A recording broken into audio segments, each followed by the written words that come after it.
The enlistment office seemed fairly quiet on the Monday morning when John entered to enlist. As he comes towards the table in the bleak room, others appear and line up behind him. After he has filled the paperwork and signed it, he feels quite anxious, but hopeful at the same time.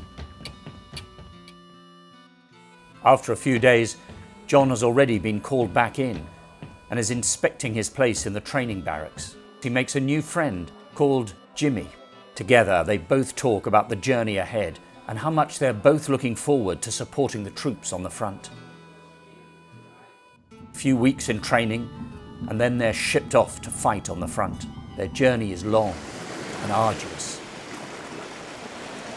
From travelling on trains and a ship, to walking through destroyed villages on the continent.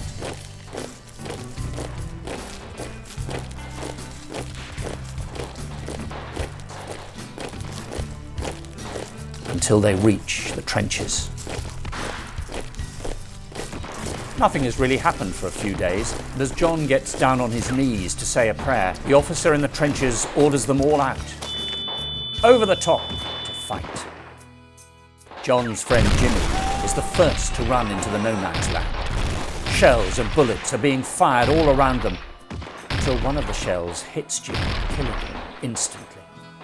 As days, weeks, months and seasons pass, John is struggling to come to terms with the loss of his friend. He prays daily and asks God to guide him and give him guidance to get through the tough times in the trenches.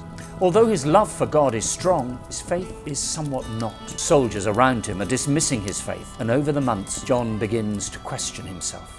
He takes out his Holy Bible and takes out a page that resonates with him the most. When the war is over, he visits the grave of his good friend Jimmy and places the page he took out of the book on his grave. With a flag in his hand, he proudly walks back on his home street to visit his mother and his sister.